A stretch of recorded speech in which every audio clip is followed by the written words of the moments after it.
Ya, saya sering sampaikan niat itu bukan keinginan. Kalau keinginan bahasa Arabnya iradah. Ya, iradah. Ya, semua ingin. Siapa yang tidak ingin takwa? Semua pengen takwa. Ya, ana uri dan aku minal muttaqin. Ya, saya pengen termasuk dari golongan orang takwa karena Allah sampaikan la'allakum tattaqun. Tapi tidak semua yang ingin kan punya niat, punya persiapan, punya motivasi.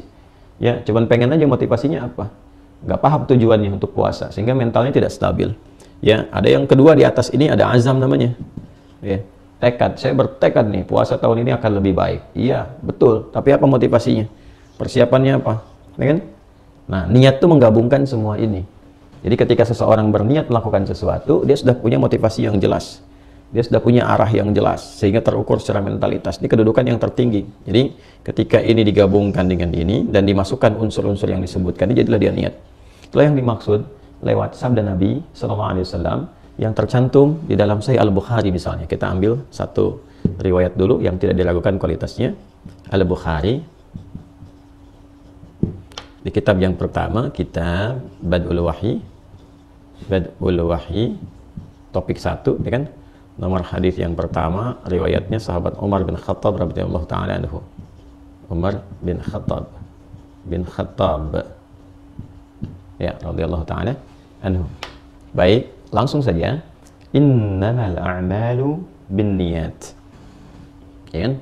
Innamal a'malu, Nabi menyampaikan binniyat. Nah, ini poinnya. عن أمير المؤمنين أبي حفص عمر بن الخطاب رضي الله تعالى عنه قال قال رسول الله صلى الله عليه وسلم إنما الأعمال بالنيات. Jadi saya langsung hadirkan poin yang terpentingnya saja.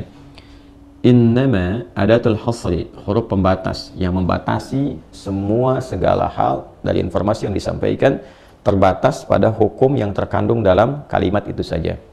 Ya, saya sering contohkan ini. Misal di Quran surah 9 At-Taubah, Al-Bara'ah, disebut At-Taubah, disebut juga Al-Bara'ah, ayat ke-60. Di situ ada ketentuan tentang zakat dan disebutkan 8 golongan dan dibuka dengan kata innamas shadaqatu lil fuqara wal masakin wal 'amilina 'alaiha wal mu'allafati qulubuhum wa fir riqab wal gharimin wa fi sabilillah wa ibnis sabil. 8 golongan. Dan dibuka dengan kata innama untuk membatasi satu hukum, adatul hasri, membatasi hukum bahwa zakat hanya boleh. Nah, itu diterjemahkannya hanya. Zakat hanya boleh dikeluarkan pada golongan berikut. Di luar sifat-sifat ini, maka nggak boleh. Di luar golongan ini tidak diperkenankan. Ya kan? Nah, dengan fungsi yang serupa, innama, kita menerjemahkan, al-a'mal, jamak dari amal. Ini sudah saya tuliskan. Semua perbuatan itu, ya kan, akan dinilai. Ya kan? Hanya bergantung. Tuh. Semua perbuatan itu akan dinilai oleh Allah. Dinilai itu diberikan pahalanya, dinilai berhasil, ya, dilekatkan kebahagiaannya gitu. Jadi Allah menilai keberhasilan satu amal itu poinnya. Jadi standar penilaiannya adalah standar Rabbani yang diteruskan kepada evaluasi nabawi. Jadi Allah berikan standar, Nabi menjelaskan kepada kita. Ya, jadi menurut manusia mungkin bagus nih. Oh, ada orang puasanya hebat nih. Bisa masih dia puasa tuh kuat, ya, dia kelihatan sahurnya cukup, kuat puasanya, hebat aktivitasnya, ya kan? Menurut manusia hebat, bagus nih, ideal gitu kan? Tapi ternyata menurut Allah belum tentu bagus tuh. Ya, ada salah arah nih. Ya, tujuannya salah. Dia hanya ingin menunjukkan bahwa dia itu bisa puasa. Dia hanya ingin menunjukkan pada orang-orang bahwa dia kuat. Dia ingin menunjukkan bahwa dia pun bisa sama dengan orang lain bisa puasa. Ah, dia salah niat tuh. Maka yang seperti itu tidak dipandang berhasil. Baik kan? Baik, kembali ke sini. Maka semua perbuatan itu apapun jenisnya, ya kan, kalau sudah membentuk jamak dan sudah ada alif lamnya nih, kalau kita artikan ma'rifat, alif lamnya ini khusus, artinya ini hukum khusus yang Allah nilai, itu maksudnya. Jadi kalau kita terjemahkan, semua perbuatan itu hanya akan dinilai berhasil oleh Allah, ya, oleh Rasulullah SAW. Jadi kalau sudah kita berikan kepada Allah, itu Tuhan yang hak. Nanti ketentuannya diteruskan untuk dijelaskan oleh Rasulullah SAW. Jelas ya? Makanya syahadat kita kan, asyhadu an la ilaha illallah, menunjuk kepada Allah, wa asyhadu anna Muhammadar Rasulullah, menunjuk kepada aplikasi dari semua hukum-hukum Allah yang diterangkan oleh Rasulullah SAW. Allah turunkan ayat berupa salat, misalnya wa aqimus shalah. Ayatnya dari Allah, perintah langsung. Bagaimana melakukan salatnya? Nabi menyontohkan kepada kita. Begini caranya. Nabi ajarkan kita. Turun ayat tentang puasa, ya ayyuhalladzina amanu kutiba alaikumussyam. Allah perintahkan bagaimana mengeksekusinya, menjalankan perintah itu. Nabi memberikan tuntunan kepada kita. Itu yang dimaksudkan. Jadi nggak bisa dalam konteks ibadah kreatif, ya. Wah, ini Allah berikan perintah sholat, terus bikin sendiri caranya. Adanya seenak-enak ya misalnya kan, nah, pakai bahasa yang diinginkan, ya. Kemudian sholatnya pakai penerjemah misalnya, atau menggunakan aturan sendiri. Ada perempuan, ada laki-laki, kenapa perempuannya jadi imam? Dia bikin aturan sendiri. Wah, ini persamaan gender dan sebagainya. Nah, ini jadi persoalan. Ini dipertanyakan syahadatnya, ya, karena ketika bersyahadat, maka inti dari syahadat itu jadi komitmen dalam berkehidupan kita, termasuk dalam berperilaku. Kembali ke sini teman-teman sekalian. Ya, kalau dipahami ini sebagai alif lamnya istighraq, mencakup umum, maka diartikan semua aktivitas itu, apapun jenis perbuatannya, jika ingin dipandang berhasil oleh Allah, maka semua itu hanya bergantung ya, bi-nya sababiyah, karena sebab niat yang menyertai semua perbuatan ini. Makanya bentuknya jamak, bin niat, ya. Jadi perbuatan apapun yang mendengar, bertutur, melihat, sampai beraktivitas apapun, ya, ini bergantung kepada niatnya. Ini poinnya.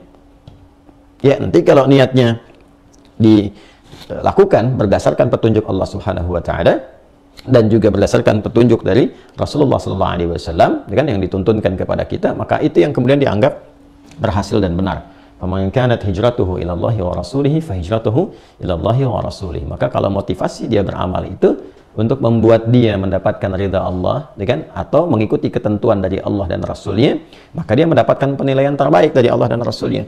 Faman kanat hijratuhu lidunya yusibuha aw imra'atin yankihuha fa hijratuhu ila ma hajara ilaih. Tapi kalau motivasi dia itu, tujuan dia, kemudian niat dia pada khususnya ditujukan selain karena Allah dan Rasulnya, bisa karena dunia motivasinya, ya kan? Ya teman-teman sekalian, bisa karena dunia.